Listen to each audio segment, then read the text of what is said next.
आजिर video रे आमे compulsory paper VSC unit 1 रो 5 मार्किया केते गुडी प्रश्न आलोचना करिबा।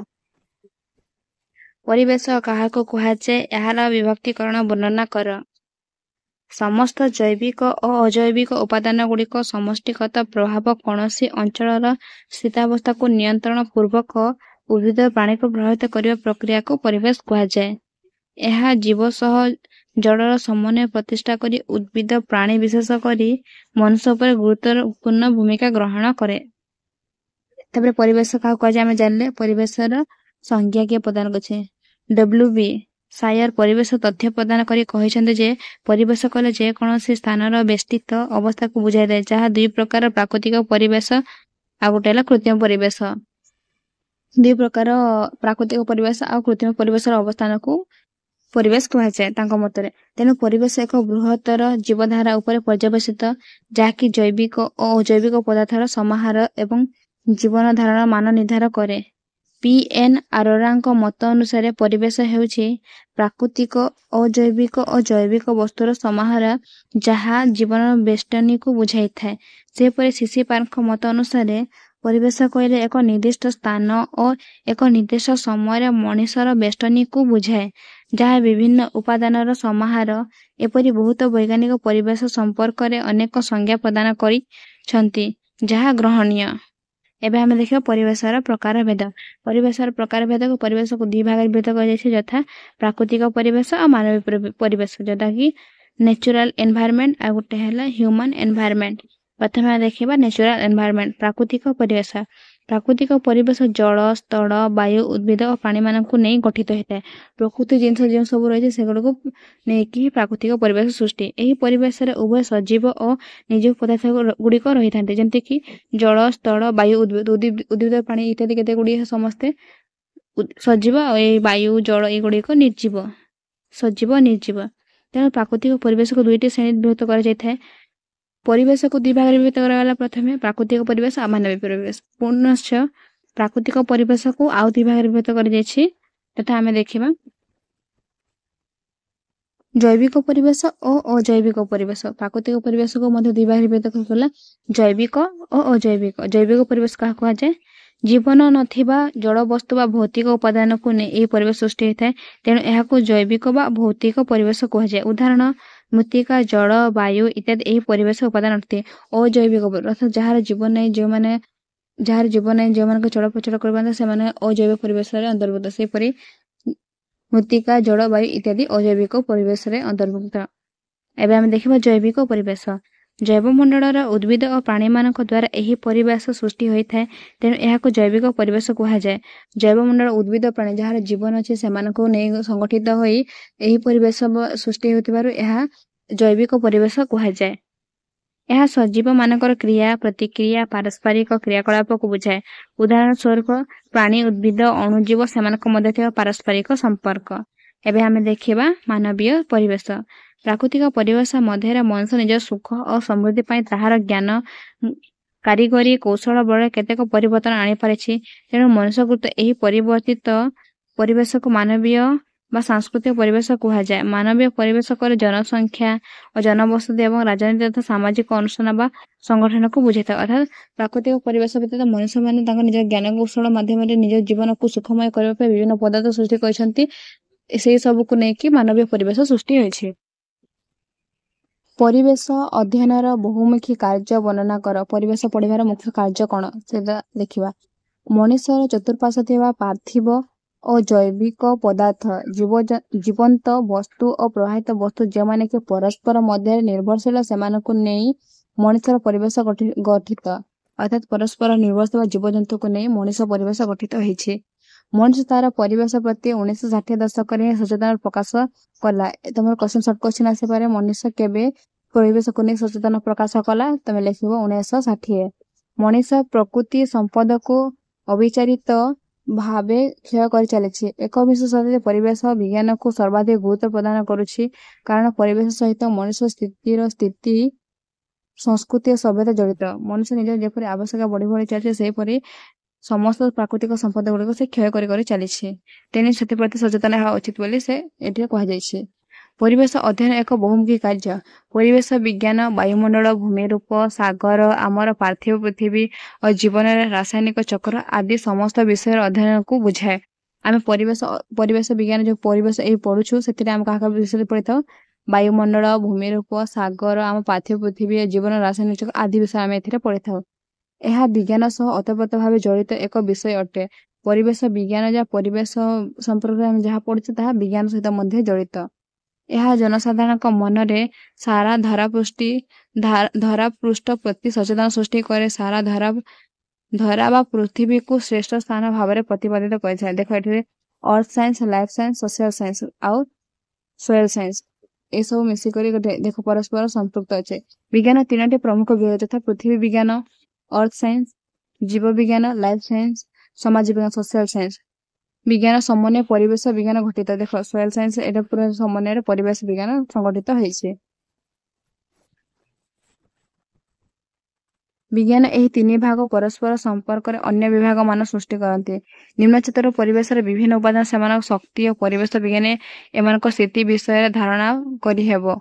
ପରିବେଶ ରସାୟନ, ନୃତତ୍ତ୍ୱ, ପାଣିପାଗ ବିଭାଗ, ପାଣିପାଗ ବିଜ୍ଞାନ, ଜଳ ବିଜ୍ଞାନ, ସାମୁଦ୍ରିକ ବିଜ୍ଞାନ, ଜଳ ଓ ନୃତତ୍ତ୍ୱ ଶାସ୍ତ୍ର ଇତ୍ୟାଦି ପୃଥିବୀ ବିଜ୍ଞାନ ଅନ୍ତର୍ଗତ ଅଟନ୍ତି। ଜୀବ ବିଜ୍ଞାନ ସ୍ଥଳ ବିଜ୍ଞାନ, ସ୍ଥଳଚର ଓ ଜଳଚର ପ୍ରାଣୀମାନଙ୍କ ମଧ୍ୟରେ ଥିବା ସମ୍ପର୍କ ଅଧ୍ୟୟନକୁ ନେଇ ଗଠିତ ହୋଇଥାଏ। ମଣିଷ ସମାଜର ଧର୍ମ, ଭାବନା, ଅର୍ଥନୈତିକ, ପରିଚାଳନାଗତ ଜ୍ଞାନ, ଭୂଗୋଳ, ଆଇନ, ଜନସଂଖ୍ୟା ଇତ୍ୟାଦି ସବୁ ଜ୍ଞାନର ସମ୍ମିଶ୍ରଣରେ ସମାଜ ବିଜ୍ଞାନ ସୃଷ୍ଟି। ଏ ସମସ୍ତ ଶାସ୍ତ୍ର ଅଧ୍ୟୟନ ଓ ପର୍ଯ୍ୟାଲୋଚନା ଦ୍ୱାରା ଆମେ ଆମ ପରିବେଶ ସଂକ୍ରାନ୍ତରେ ପ୍ରକୃତ ତଥ୍ୟ ହାସଲ କରୁ। ଏଣୁ ପରିବେଶ ବିଜ୍ଞାନ ଅଧ୍ୟୟନ ଏକ ବହୁମୁଖୀ କାର୍ଯ୍ୟ ଅଟେ। ଏହା ବିବିଧତାପୂର୍ଣ୍ଣ ଜ୍ଞାନର ଏକ ସାଗର ଅଟେ। ତେଣୁ ଆମକୁ ପରିବେଶ ବିଜ୍ଞାନ ପଢ଼ିବା ନିହାତି ଜରୁରୀ। ଏବେ ଆମେ ଦେଖିବା ଜୈବମଣ୍ଡଳ କାହାକୁ କୁହାଯାଏ। ଏହାର ମୁଖ୍ୟ ବିଭାଗ ଗୁଡ଼ିକ ବିଭାଜନ କର।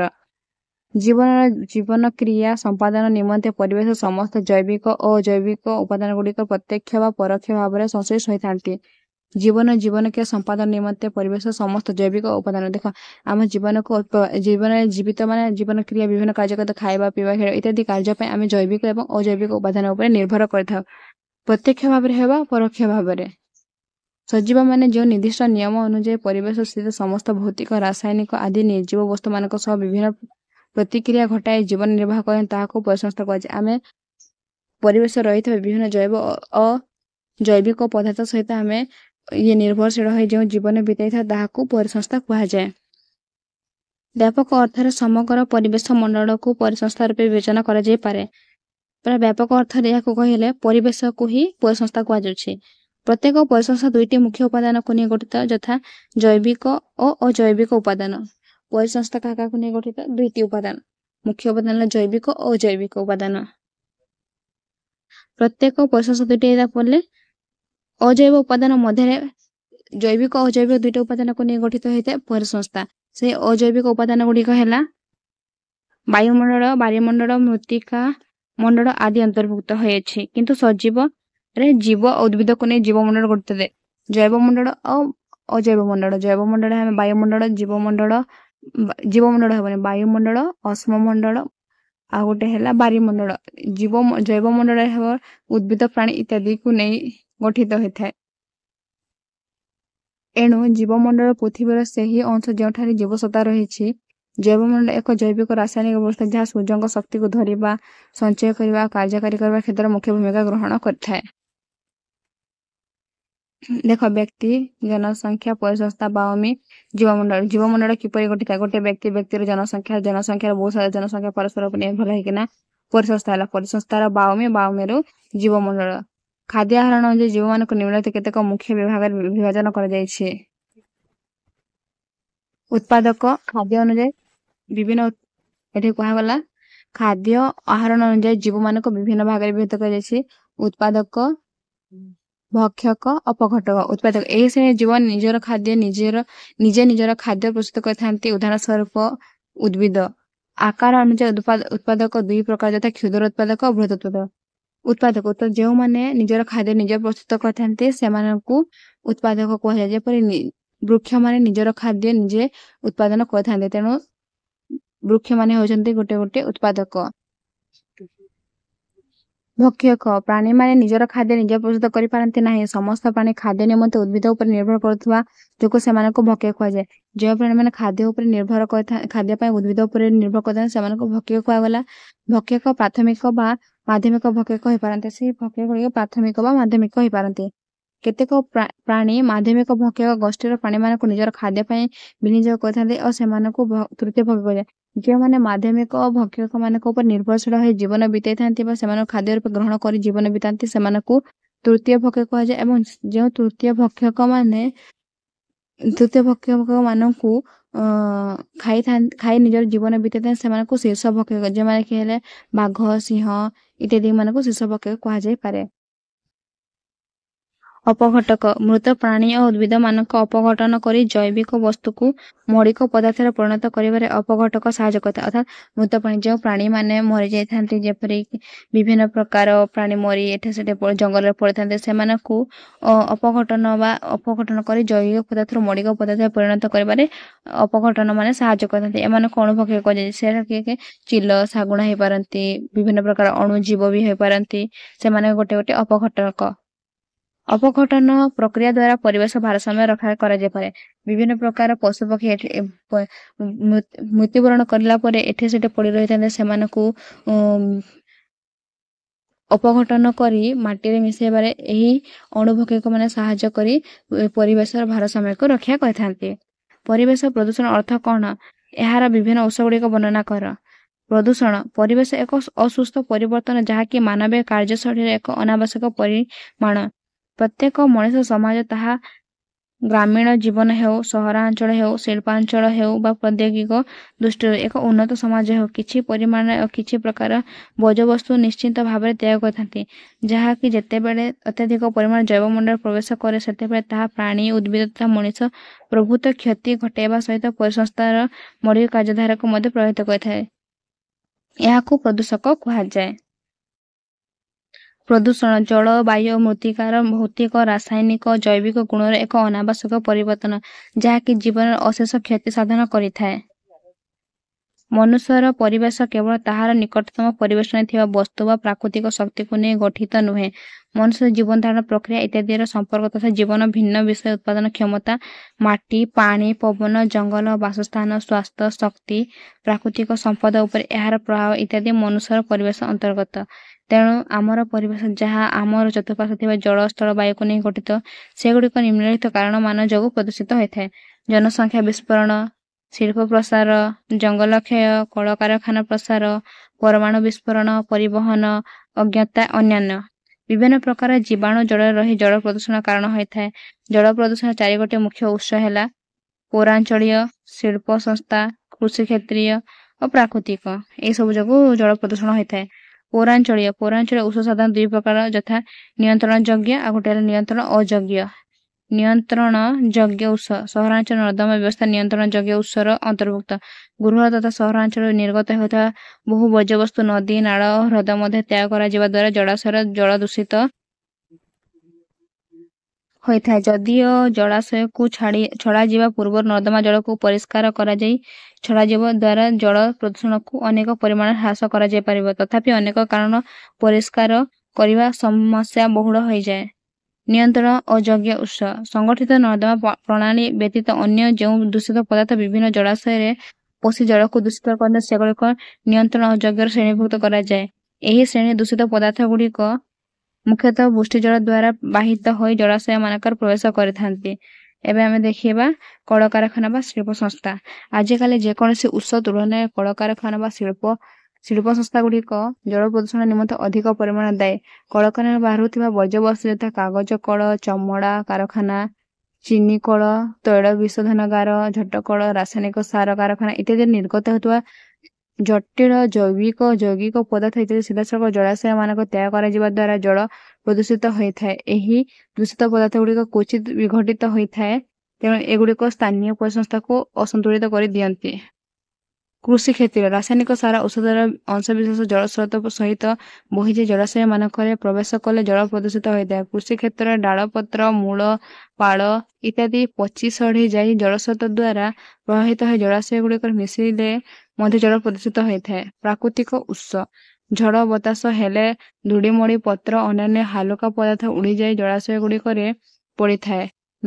ନଳ ନର୍ଦ୍ଦମାରେ ପାଣି, ଲୁଗା ସଫା ପାଣି, ଅନ୍ୟାନ୍ୟ ଦୂଷିତ ପାଣି ଝରି ଜଳାଶୟରେ ପ୍ରବେଶ କରିଥାଏ। ଏହି ସବୁ ପ୍ରାକୃତିକ କାରଣରୁ ଜଳ ପ୍ରଦୂଷଣ ହୋଇଥାଏ। ବାୟୁ ପ୍ରଦୂଷଣ ଏବେ କଳକାରଖାନାରେ ନିର୍ଗତ ଧୂଆଁରେ ଅଙ୍ଗାରକଣା, ଧୂଳିକଣା ଓ ବିଷାକ୍ତ ଗ୍ୟାସ୍ ଥାଏ। ପେଟ୍ରୋଲିୟମ ଓ ଡିଜେଲ ଚାଳିତ ଯାନଗୁଡ଼ିକ ନିର୍ଗତ ଧୂଆଁରେ ମଧ୍ୟ ଅଙ୍ଗାରକଣା ଓ ବିଷାକ୍ତ ଗ୍ୟାସ୍ ଥାଏ। ଏ ଧୂଆଁ ବାୟୁରେ ମିଶି ଏପରି ବିଭିନ୍ନ କାରଣ ବାୟୁ ପ୍ରଦୂଷିତ ହୋଇଥାଏ। ବାୟୁରେ ଥିବା କେତେକ ବିଷାକ୍ତ ଗ୍ୟାସ୍ ଓ କଠିନ ପଦାର୍ଥ ବର୍ଷା ଜଳ ସହ ମିଶି ପୃଥିବୀ ପୃଷ୍ଠକୁ ଆସନ୍ତି। ଉକ୍ତ ଜଳ ଉଦ୍ଭିଦର କ୍ଷତି କରେ ଏବଂ ପ୍ରାଚୀନ ପଥର ତିଆରି କୀର୍ତ୍ତି ଯଥା ମନ୍ଦିର, ମସଜିଦ, ଗିର୍ଜା ଓ ଅନ୍ୟାନ୍ୟ କୀର୍ତ୍ତିଗୁଡ଼ିକ କ୍ଷୟ ସାଧନ କରେ। ଦୂଷିତ ବାୟୁ ସେବନ କରି ମନୁଷ୍ୟ ବିଭିନ୍ନ ପ୍ରକାର ରୋଗରେ ଆକ୍ରାନ୍ତ ହୁଏ। ଶବ୍ଦ ପ୍ରଦୂଷଣ ଆମେ ପରିବେଶ ପ୍ରଦୂଷଣ କଥା କହିବା ବେଳେ ସାଧାରଣତଃ ଜଳ, ବାୟୁର ପ୍ରଦୂଷଣ କଥା ବୁଝିଥାଉ। କିନ୍ତୁ ଅନ୍ୟ ଏକ ପ୍ରକାର ପ୍ରଦୂଷଣ ପ୍ରାଣୀର ମାନସିକ ଏବଂ ଶାରୀରିକ କ୍ଷତି ସାଧନ କରିଥାଏ। ତାହା ହେଉଛି ଶବ୍ଦ ପ୍ରଦୂଷଣ। ଶବ୍ଦ ପ୍ରଦୂଷଣ ଉତ୍ସ ଶିଳ୍ପାଞ୍ଚଳର ଅଗ୍ରଗତି, ଜାତୀୟ ପର୍ବପର୍ବାଣି, ବିଜ୍ଞାନର ଅଗ୍ରଗତି, ଯାନବାହନ ଚଳାଚଳ ଇତ୍ୟାଦି କାରଣ ଯୋଗୁଁ ଆମର ଶବ୍ଦ, ବାୟୁ, ଜଳ, ମୃତ୍ତିକା ଇତ୍ୟାଦି ପ୍ରଦୂଷିତ ହୋଇଥାଏ। ଏବେ ଆମେ ଦେଖିବା ପ୍ରଦୂଷକ କ'ଣ, ଏହାର ବିଭାଗୀକରଣ। ଯେଉଁ ବର୍ଜ୍ୟବସ୍ତୁଗୁଡ଼ିକ ଯେତେବେଳେ ଜୀବମଣ୍ଡଳରେ ପ୍ରବେଶ କରି ତାର ମୌଳିକ କାର୍ଯ୍ୟଧାରାକୁ କ୍ଷତିଗ୍ରସ୍ତ କରି ଉଦ୍ଭିଦ, ପ୍ରାଣୀ ଏବଂ ମାନବର କ୍ଷତି ସାଧନ କରିଥାଏ, ତାହାକୁ ପ୍ରଦୂଷକ କୁହାଯାଏ। ସାଧାରଣ ପ୍ରଦୂଷକଗୁଡ଼ିକ ଏପରି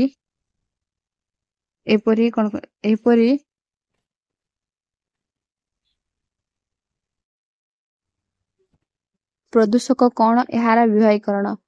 ଯେଉଁ ବର୍ଜ୍ୟବସ୍ତୁଗୁଡ଼ିକ ଯେତେବେଳେ ଜୀବମଣ୍ଡଳରେ ପ୍ରବେଶ କରି ତାର ମୌଳିକ କାର୍ଯ୍ୟଧାରା କ୍ଷତିଗ୍ରସ୍ତ କରି ଉଦ୍ଭିଦ, ପ୍ରାଣୀ ଏବଂ ମାନବର କ୍ଷତି ସାଧନ କରିଥାଏ, ତାହାକୁ ପ୍ରଦୂଷକ କୁହାଯାଏ। ସାଧାରଣ ପ୍ରଦୂଷକଗୁଡ଼ିକ ଏପରି ଗଦା ହୋଇ ରହିଥିବା ବସ୍ତୁ, କଳା ଧୂଆଁ, ଧୂମ, ଆଲକାତ୍ରା, ଧୂଳିକଣା ଏବଂ କ୍ଷୁଧାତି କ୍ଷୁଦ୍ର ବସ୍ତୁ, gas, sulphur dioxide, carbon monoxide, carbon dioxide, nitrogen oxide, hydrogen sulphide, ammonia, fluorine, chlorine ଇତ୍ୟାଦି।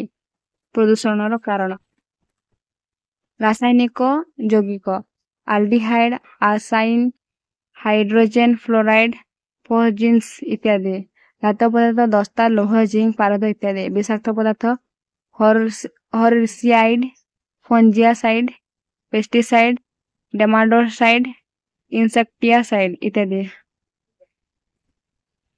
ବାୟୁ ପ୍ରଦୂଷକ କ୍ଷୁଦ୍ର କଣିକା ତଥା ଗ୍ୟାସୀୟ ପଦାର୍ଥଗୁଡ଼ିକ ହିଁ ମୁଖ୍ୟ ବାୟୁ ପ୍ରଦୂଷକ ଅଟନ୍ତି। ଏମାନେ ମୁଖ୍ୟତଃ ଖଣିଜ ଇନ୍ଧନ ଯଥା କୋଇଲା ଓ ପେଟ୍ରୋଲିୟମରେ ବାହାରିଥାନ୍ତି। ବାୟୁ ପ୍ରଦୂଷକଗୁଡ଼ିକ ଏହି ପ୍ରକାର। କ୍ଷୁଦ୍ରାତି କ୍ଷୁଦ୍ର କଣିକା ଏଗୁଡ଼ିକ 200 ମାଇକ୍ରନ୍ ବ୍ୟାସ ବିଶିଷ୍ଟ। ଏମାନଙ୍କ ମଧ୍ୟରେ ଅଙ୍ଗାରକ କଣିକା, ଧାତବ କଣିକା, କୋଇଲା ବା ଆଲକାତ୍ରା କଣିକା, ରେସିନ୍, ରୋସେଲ୍, ନାଇଟ୍ରେଟ୍ ଓ ସଲଫେଟ୍ ଇତ୍ୟାଦି। କ୍ଷୁଦ୍ର କଣିକା ମୁଖ୍ୟତଃ ଅପେକ୍ଷାକୃତ ବଡ଼ ଆକାର କଣିକା, ଭାରୀ ଧୂଳିକଣା ଇତ୍ୟାଦି ଅନ୍ତର୍ଭୁକ୍ତ। ଗନ୍ଧକ ଯୁକ୍ତ ଯୌଗିକ, ଯବକ୍ଷାରଜାନ ଯୌଗିକ, ହାଲୋଜେନମ୍ ତେଜସ୍କ୍ରିୟ ପଦାର୍ଥ। ଏହି ପ୍ରଦୂଷକମାନେ କୃତ୍ରିମ ପ୍ରଦୂଷକ ଅଟନ୍ତି ଏବଂ ଏମାନେ ପ୍ରାୟତଃ 5 କୋଟି ଇନ୍ଧନ ଜାଳେଣୀ ଉତ୍ସରୁ ସୃଷ୍ଟି ହୋଇଥାନ୍ତି। ଯାନବାହନ, କାର୍, ସ୍କୁଟର, ମୋଟର ସାଇକେଲ ଇତ୍ୟାଦି ବାୟୁ ପ୍ରଦୂଷଣର ବୃହତ୍ ଉତ୍ସ ଅଟନ୍ତି। ଏମାନେ ପ୍ରାୟ 2/3 କାର୍ବନ ମନୋକ୍ସାଇଡ୍, ଅର୍ଦ୍ଧାଧିକ ହାଇଡ୍ରୋଜେନ କାର୍ବନ ଏବଂ ନାଇଟ୍ରୋସ୍ ଅକ୍ସାଇଡ୍ ଉତ୍ପନ୍ନ କରିଥାନ୍ତି। ଯାନବାହନର ଇତ୍ୟାଦି ଗ୍ୟାସ୍ ନିର୍ଗତ ହୋଇ ବାୟୁ ପ୍ରଦୂଷଣ କରୁଛି। ବୈଦ୍ୟୁତିକ ଶକ୍ତି ଉତ୍ପାଦନ କେନ୍ଦ୍ର, ଏଠାରେ ଜାଳେଣୀ ବ୍ୟବହାର କରାଯାଇ ଶକ୍ତି ଉତ୍ପାଦନ କରାଯାଇଥାଏ। ମୁଖ୍ୟତଃ କୋଇଲା, ପେଟ୍ରୋଲ କିମ୍ବା ଡିଜେଲ ବ୍ୟବହାର ଯୋଗୁଁ ଏଠାରେ ପ୍ରାୟ 2/3 ସଲଫର ଡାଇଅକ୍ସାଇଡ୍ ଉତ୍ପନ୍ନ ହୁଏ। ଏବେ ଆମେ ଦେଖିବା କଳକାରଖାନା କିପରି ବାୟୁ ପ୍ରଦୂଷିତ ହେଉଛି। ଧାତବ ପଦାର୍ଥ ଉତ୍ପାଦନକାରୀ କାରଖାନା, ରାସାୟନିକ କାରଖାନା, ଅଶୁଦ୍ଧ ତୈଳ ବିଶୋଧନାଗାର, ପେପର ମିଲ୍, ଚିନି କାରଖାନା, ବୟନ ଶିଳ୍ପ ଏବଂ ରବର ଉତ୍ପାଦନକାରୀ କାରଖାନା ଇତ୍ୟାଦି ପ୍ରାୟ 1/50 ବାୟୁ ପ୍ରଦୂଷଣ ପାଇଁ ଦାୟୀ। ତାପ ଉତ୍ସ, ଘର, ଆପାର୍ଟମେଣ୍ଟ, ବିଦ୍ୟାଳୟ ଏବଂ କାରଖାନା ସଂଯୁକ୍ତ କୋଠାବାଡ଼ି ଇତ୍ୟାଦି ଚତୁର୍ଥ ବୃହତ୍ ବାୟୁ ପ୍ରଦୂଷଣ ଉତ୍ସ ଅଟନ୍ତି। ପରିବହନ ଶିଳ୍ପ, ଯାନବାହନ, ରେଳ, ପାଣିଜାହାଜ, ଉଡ଼ାଜାହାଜ, ଟ୍ରକ୍, ବସ୍, ଟ୍ରାକ୍ଟର ଇତ୍ୟାଦି ବାୟୁ ପ୍ରଦୂଷଣ କାରଣ ଅଟନ୍ତି। ଇତ୍ୟାଦି କାରଣରୁ ବାୟୁ ପ୍ରଦୂଷିତ ହୋଇଥାଏ। ବାୟୁ ପ୍ରଦୂଷଣ ମୁଖ୍ୟ ଉତ୍ସଗୁଡ଼ିକ କ'ଣ?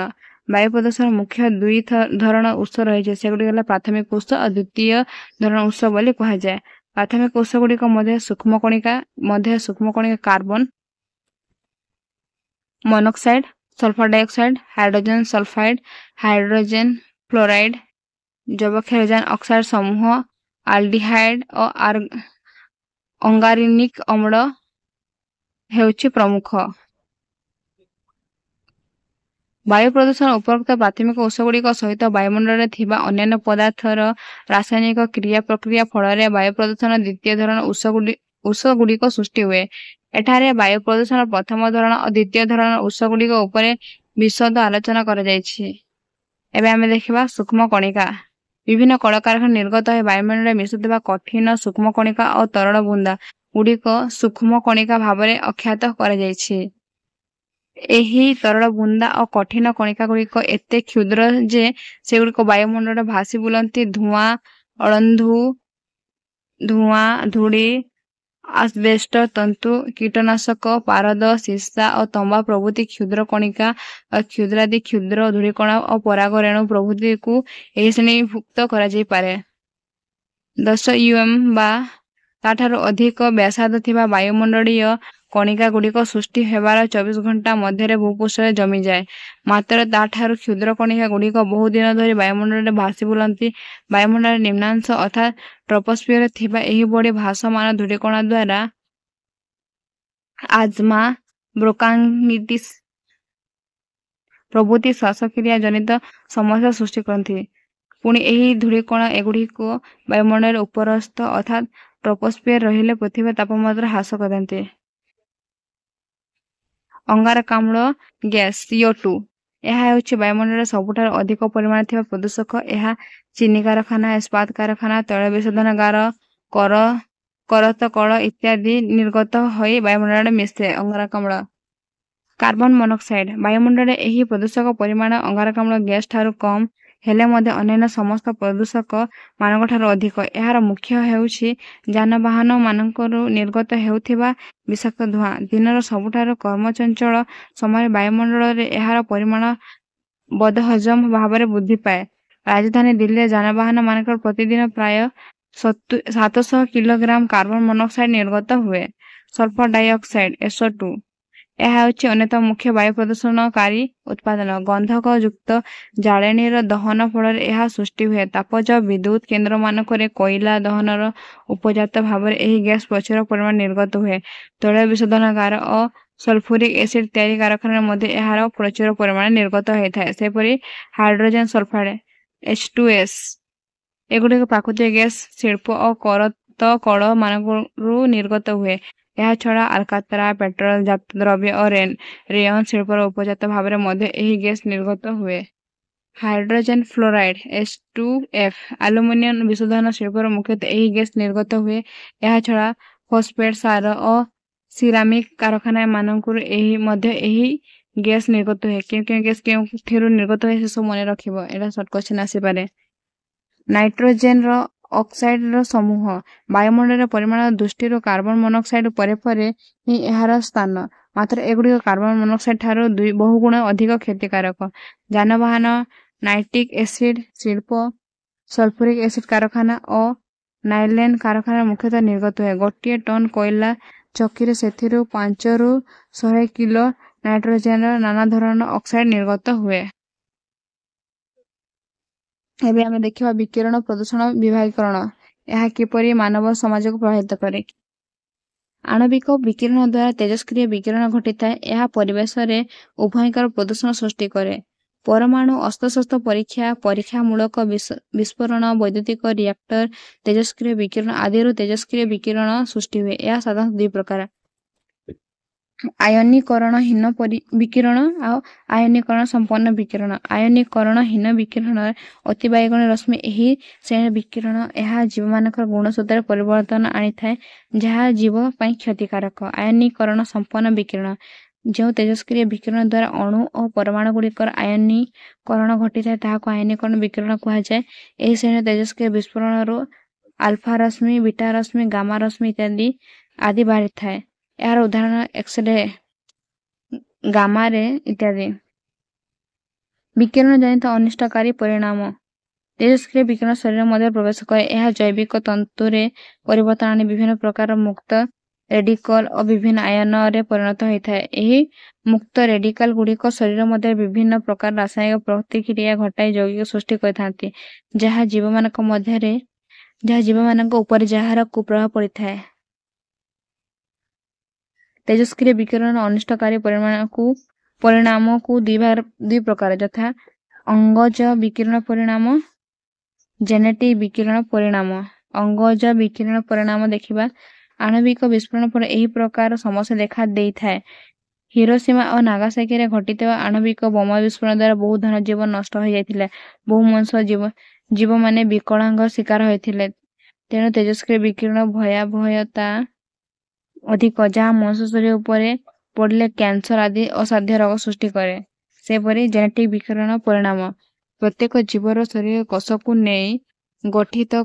କୋଷର ନଭିକେନ୍ଦ୍ର ବା ନ୍ୟଷ୍ଟି ଥାଏ। ଏଥିରେ ଗୁଣସୂତ୍ର ଥାନ୍ତି।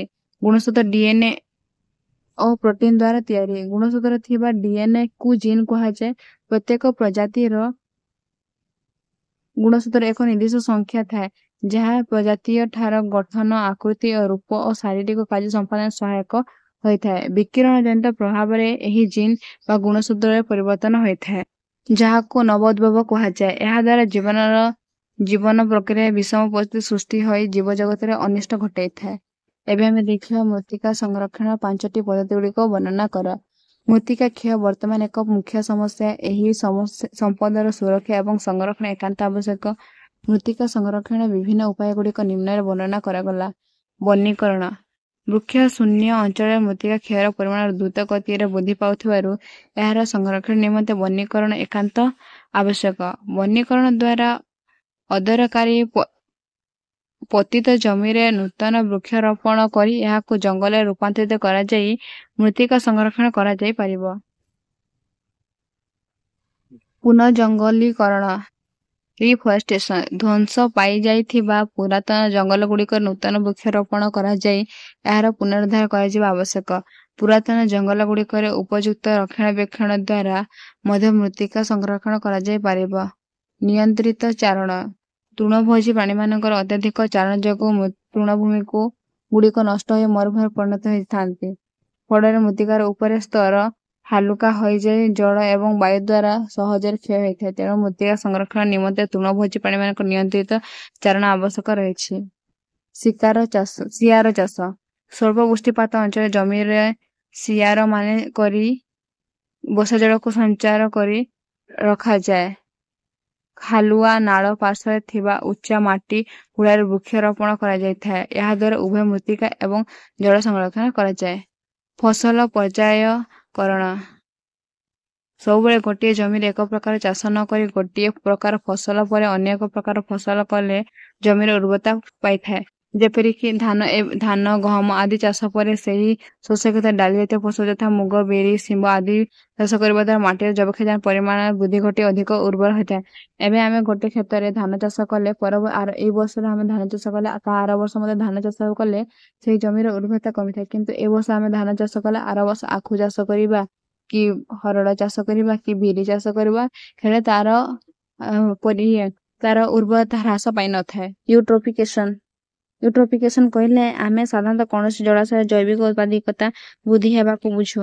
ସମୟ ସମୟରେ ଜଳାଶୟରେ ଜୈବିକ ଓ ଅଜୈବିକ ଖାଦ୍ୟସାରର ପରିମାଣ ଏପରି ଭାବରେ ବୃଦ୍ଧି ପାଏ ଯେ ଏହା ଜଳଜ ପ୍ରାଣୀମାନଙ୍କ ଜୀବନ ପାଇଁ ଅନେକ ସମସ୍ୟା ସୃଷ୍ଟି କରିଥାଏ। ପ୍ରାକୃତିକ, କୃତ୍ରିମ ହ୍ରଦ ବା ସ୍ଥିର ଜଳ ଭଣ୍ଡାରଗୁଡ଼ିକର ପ୍ରକୃତି ଭୂମିରୂପ ନୁହନ୍ତି। ଏଣୁ ଏହି ଜଳଭଣ୍ଡାର ବା ହ୍ରଦଗୁଡ଼ିକର ଭୂତତ୍ତ୍ୱ ଅନୁଯାୟୀ କ୍ରମେ ଦିନେ ନା ଦିନେ ମାଟି ଏବଂ ଜୈବିକ ପଦାର୍ଥ ପୂର୍ଣ୍ଣ ହୋଇ ପୋତି ହୋଇଯିବେ। ନୂତନ ଭାବରେ ସୃଷ୍ଟ ହ୍ରଦ ଓ ଜଳାଶୟଗୁଡ଼ିକରେ ଜଳଜ ଜୀବନ ନିମନ୍ତେ ଅପେକ୍ଷାକୃତ ଅନୁର୍ବର, କାରଣ ଏହାର ନିମ୍ନ ଦେଶରେ ଜଳଜ ଜୀବନ ନିମନ୍ତେ ଯଥେଷ୍ଟ ପରିମାଣରେ ଖାଦ୍ୟ ପଦାର୍ଥ ନଥାଏ। ଏହି ଅବସ୍ଥାରେ ଏଗୁଡ଼ିକ ଖାଦ୍ୟସାର ଅଭାବ ବିଶିଷ୍ଟ ଜଳାଶୟ କୁହାଯାଏ। ସମୟ ବିତିବା ସଙ୍ଗେ ସଙ୍ଗେ ଏହାର ନିମ୍ନ ଦେଶରେ ମାଟି ଓ ଅନ୍ୟାନ୍ୟ ଜୈବିକ ପଦାର୍ଥ ଜମା ହେବା ଯୋଗୁଁ ଅବକ୍ଷିପ୍ତ ପଦାର୍ଥର ପରିମାଣ ବୃଦ୍ଧି ପାଏ। ଏହା ଫଳରେ ଜଳାଶୟ ଜଳ ଜୀବନ ନିମନ୍ତେ ଉପଯୁକ୍ତ ତଥା ଅନୁକୂଳ ପରିବେଶ ଯୋଗାଇଥାଏ। ଅବକ୍ଷିପ୍ତ ପଦାର୍ଥ ଜୈବିକ ତଥା ରାସାୟନିକ ବିଘଟନ ଫଳରେ ଜଳାଶୟ ଜଳରେ ଖାଦ୍ୟସାର ପରିମାଣ ବୃଦ୍ଧି ପାଏ, ଯାହାକୁ ଖାଇ ଜଳଜ ସବୁଜ ଅଣୁଜୀବ ଜୀବନ ଧାରଣ କରନ୍ତି। ଏହି ସବୁଜ ଅଣୁଜୀବ ବା ଫାଇଟୋପ୍ଲାଙ୍କଟନର ପରିମାଣ ଏବଂ ଖାଦ୍ୟ ଯୋଗାଣ ପରିମାଣ ବୃଦ୍ଧି ପାଇବା ସହିତ ଫାଇଟୋପ୍ଲାଙ୍କଟନର ପରିମାଣ ଏବଂ ଖାଦ୍ୟ ଯୋଗାଣ ପରିମାଣ ବୃଦ୍ଧି ପାଏ। ଜଳରେ ବିଭିନ୍ନ ସଜୀବମାନଙ୍କର ବଂଶ ବୃଦ୍ଧି ଏବଂ ଜୈବିକ ଉତ୍ପାଦକତା ବୃଦ୍ଧି ସହିତ ଏହି ଜଳାଶୟ ଲିଗୋଟ୍ରଫିକ ପର୍ଯ୍ୟାୟ ନେଇ ୟୁଟ୍ରଫିକ ପର୍ଯ୍ୟାୟ ପ୍ରାପ୍ତ ହୁଏ। ଏହି ପର୍ଯ୍ୟାୟରେ ଜଳାଶୟର ଜୈବିକ ଉତ୍ପାଦକତା ଶକ୍ତି ବୃଦ୍ଧି ହୁଏ। ଏବେ ଆମେ ଦେଖିବା ତେଜସ୍କ୍ରିୟ ବିକିରଣ ଉତ୍ସ ଗୁଡ଼ିକ ବର୍ଣ୍ଣନା କର। ତେଜସ୍କ୍ରିୟ ବିକିରଣ ଉତ୍ସ ଏହା ମୁଖ୍ୟତଃ ଦୁଇ ପ୍ରକାର, ପ୍ରାକୃତିକ ଓ ମନୁଷ୍ୟକୃତ। ପ୍ରାକୃତିକ ଉତ୍ସ ମହାଶୂନ୍ୟରୁ ଆସୁଥିବା କସ୍ମିକ ବିକିରଣ ଏକ ଉଚ୍ଚ ଶକ୍ତି ସମ୍ପନ୍ନ କଣିକା ଯେ ସୌର ରଶ୍ମିର ସହ ମଧ୍ୟ ତେଜସ୍କ୍ରିୟ ବିକିରଣ ପୃଥିବୀ ପୃଷ୍ଠକୁ ପ୍ରବେଶ କରିଥାଏ। ପରିବେଶୀୟ ତେଜସ୍କ୍ରିୟ ବିକିରଣ ସ୍ଥଳ ଭାଗରେ radium, thorium, uranium, carbon isotope, potassium isotope ଇତ୍ୟାଦି ଦେଖାଯାଆନ୍ତି। ପ୍ରାଣୀ ଓ ଉଦ୍ଭିଦମାନେ ଏହି ତେଜସ୍କ୍ରିୟ ବିକିରଣ ସଂସ୍ପର୍ଶରେ ଆସି ନାନା ରୋଗରେ ପଡ଼ିଥାନ୍ତି। ବାୟୁମଣ୍ଡଳରେ ଏହି ତେଜସ୍କ୍ରିୟ ବିକିରଣ ଗୁଡ଼ିକ ଅବଶୋଷିତ ହୋଇ ନଥିବାରୁ ଏହା ଜୀବଜଗତରେ ଅନିଷ୍ଟ ସାଧନ ହୋଇଥାଏ। ମନୁଷ୍ୟ ଜାତି ତେଜସ୍କ୍ରିୟ ବିକିରଣ ହସ୍ପିଟାଲରେ ବ୍ୟବହୃତ ଏକ୍ସ-ରେ, ଆଣବିକ ଯୁଦ୍ଧସ୍ଥ ଆଣବିକ ବିସ୍ଫୋରଣ ଜନିତ ତେଜସ୍କ୍ରିୟ ବିକିରଣ, ଆଣବିକ ବିଦ୍ୟୁତ ପ୍ରକଳ୍ପରୁ ନିର୍ଗତ ବିକିରଣ, ଆଣବିକ ରିଆକ୍ଟରରୁ ବାହାରୁଥିବା ବିକିରଣ ଆଦି ମନୁଷ୍ୟକୃତ ତେଜସ୍କ୍ରିୟ ବିକିରଣ ଅଟେ। ମନୁଷ୍ୟକୃତ କାରଣ ଏହା ବାହାରିଥାଏ। ବିକିରଣ ଜନିତ ଅନିଷ୍ଟକାରୀ ପରିଣାମ ତେଜସ୍କ୍ରିୟ ବିକିରଣ ଶରୀର ମଧ୍ୟ ପ୍ରବେଶ କରେ। ଏହା ଜୈବିକ ତନ୍ତ୍ରରେ ପରିବର୍ତ୍ତନ ଆଣି ବିଭିନ୍ନ ପ୍ରକାର ମୁକ୍ତ ରେଡିକଲ ଓ ବିଭିନ୍ନ ଆୟନରେ ପରିଣତ ହୋଇଥାଏ। ଏହି ମୁକ୍ତ ରେଡିକାଲ ଗୁଡ଼ିକ ଶରୀର ମଧ୍ୟରେ ବିଭିନ୍ନ ପ୍ରକାରର ରାସାୟନିକ ପ୍ରତିକ୍ରିୟା ଘଟାଇ ଯୌଗ ସୃଷ୍ଟି କରିଥାନ୍ତି, ଯାହା ଜୀବମାନଙ୍କ ଉପରେ ଯାହାର କୁପ୍ରଭାବ ପଡ଼ିଥାଏ। ତେଜସ୍କ୍ରିୟ ବିକିରଣ ଅନିଷ୍ଟକାରୀ ପରିଣାମକୁ ଦୁଇ ଭାଗରେ ବିଭକ୍ତ କଲା। ଅଙ୍ଗଜ ବିକିରଣ ପରିଣାମ ଆଣବିକ ବିସ୍ଫୋରଣ ଫଳରେ ଏହି ପ୍ରକାର ସମସ୍ୟା ଦେଖା ଦେଇଥାଏ। ହିରୋସୀମା ଓ ନାଗାସାକିରେ ଘଟିଥିବା ଆଣବିକ ବୋମା ବିସ୍ଫୋରଣ ଦ୍ୱାରା ବହୁତ ଧନଜୀବନ ନଷ୍ଟ ହୋଇଯାଇଥିଲା। ବହୁ ମଣିଷ ଜୀବମାନେ ବିକଳାଙ୍ଗ ଶିକାର ହୋଇଥିଲେ। ତେଣୁ ତେଜସ୍କ୍ରିୟ ବିକିରଣ ଭୟାବହତା ଅଧିକ, ଯାହା ମନୁଷ୍ୟ ଶରୀର ଉପରେ ପଡ଼ିଲେ କ୍ୟାନ୍ସର ଆଦି ଅସାଧ୍ୟ ରୋଗ ସୃଷ୍ଟି କରେ। ଜେନେଟିକ ବିକିରଣ ପରିଣାମ ପ୍ରତ୍ୟେକ ଜୀବର ଶରୀର କୋଷକୁ ନେଇ ଗଠିତ। କୋଷର ନଭିକେନ୍ଦ୍ର ବା ନ୍ୟଷ୍ଟି ଥାଏ। ଏଥିରେ ଗୁଣସୂତ୍ର ଥାନ୍ତି। ଗୁଣସୂତ୍ର ଡିଏନଏ ଓ ପ୍ରୋଟିନ ଦ୍ୱାରା ତିଆରି। ଗୁଣସୂତ୍ରରେ ଥିବା ଡିଏନଏ-କୁ ଜିନ୍ କୁହାଯାଏ। ପ୍ରତ୍ୟେକ ପ୍ରଜାତିର ଗୁଣସୂତ୍ରରେ ଏକ ନିର୍ଦ୍ଦିଷ୍ଟ ସଂଖ୍ୟା ଥାଏ, ଯାହା ପ୍ରଜାତୀୟତାର ଗଠନ, ଆକୃତି, ରୂପ ଓ ଶାରୀରିକ କାର୍ଯ୍ୟ ସମ୍ପାଦନରେ ସହାୟକ ହୋଇଥାଏ। ବିକିରଣ ଜନିତ ପ୍ରଭାବରେ ଏହି ଜିନ୍ ବା ଗୁଣସୂତ୍ରରେ ପରିବର୍ତ୍ତନ ହୋଇଥାଏ, ଯାହାକୁ ନବୋଦ୍ଭବ କୁହାଯାଏ। ଏହାଦ୍ୱାରା ଜୀବନର ଜୀବନ ପ୍ରକ୍ରିୟା ବିଷମ ପରିସ୍ଥିତି ସୃଷ୍ଟି ହୋଇ ଜୀବଜଗତ ଅନିଷ୍ଟ ହୋଇଥାଏ। ଆଜିର ଭିଡ଼ିଓରେ ଆମେ 5 ମାର୍କିଆ ସର୍ଟ କୋଶ୍ଚିନ୍ ଆଲୋଚନା କଲେ। ପରବର୍ତ୍ତୀ ଭିଡ଼ିଓରେ ଆମେ ପୁଣି ଦେଖା ହେବା।